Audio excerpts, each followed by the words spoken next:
Hello YouTube to another episode on Ride On 2.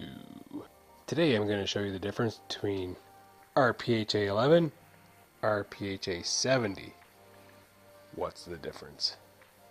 So if you're like me and you do some online shopping and you come across these two HJC helmets and you're like, what's the difference between RPHA 11 and the RPHA 70?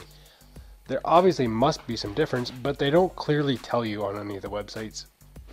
Without some visuals to really help you, it's kind of difficult to really navigate.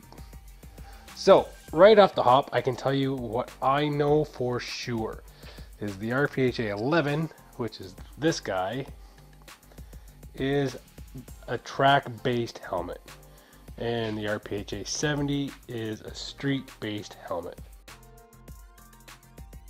Okay, so right off the hop, low end CL17. I don't have a complaint with this helmet. It breathes well. If you're looking for a bargain helmet, there's absolutely nothing wrong with the CL17 or whatever model happens to replace it. Then we move to, say, our track-oriented helmet, which is the RPHA 11. And the difference from here to here is weight. The weight difference from this one to this one is incredible. It's this RPHA 11 weighs hardly anything, and it is actually noticeable. And another big difference I would have to say is the venting. This thing actually does, this CL17 lets in a decent amount of air. Like, you'll never notice that you're not getting enough. But when you move to this RPHA 11, you'll notice the air coming in here towards your mouth and on your forehead, and the exhaust coming out the back through there. You can see there's a vent there and a vent there. This thing breathes extremely well. I have zero complaints with the RPHA 11. And if you watch any of my other videos, you'll see that this thing matches my track bike very well. That's why I went with this paint scheme. I'm not a big fan of Ionone. It just happens to be the right colors. And I have a new bike coming, which happens to be red, so I need a new helmet for this coming season. So I bought the RPHA 70. Now, I can't really tell you about how well this one vents. I can tell you all of the vents. There's a vent right there on the forehead. We got some more exhaust venting out the back. We have your mouth vents in here and another one down here that you open from the inside. I can't tell you how well it actually breathes because I haven't wore it on the road yet, unfortunately. It is wintertime in Canada. So the visors between the 11 and the 70 are, to me, identical. Like, there's the latch the same, the up and down movement on them, the ratcheting in here is very smooth yet firm compared to this. Or that's not an R, it's a CL17. Very, very clunky.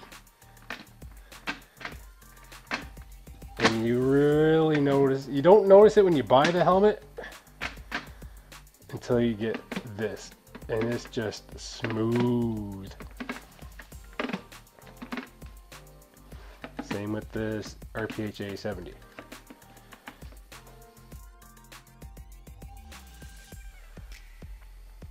So now on the back of your HJC RPHA 11 Pro, you have the DOT certification. And you also have this ECE rating, which I think is supposed to be better than the Snell approval. I think Snell's kind of like the old school. Don't quote me on that. Somebody's probably going to call me out because I didn't do any research.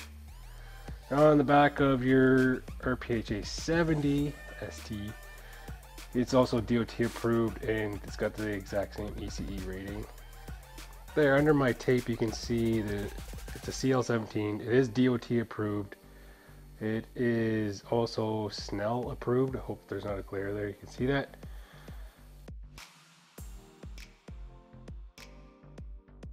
Now, if you'll notice, we move to the front again.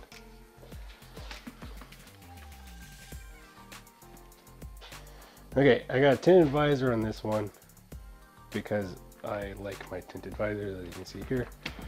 But I don't have one here. Well, why didn't I put one here? Well, because this is just your visor. This is just your visor, obviously. But on the bottom, you have your drop-down sunshade. There's a nice little slide right here. And actually, like,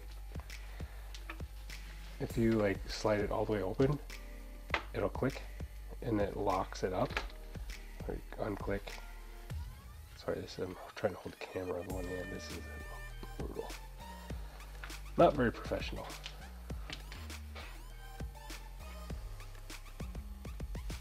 If you slide it open, nice and smooth, and then you'll feel it click. Okay, about noise, I can confirm that this one is not that loud of a helmet. It is not as quiet as this helmet. This helmet is really good for blocking a lot of noise. And I can't really say about this one because, as I've said, I've never wore this one on the street yet. I'm hoping it's no different than this.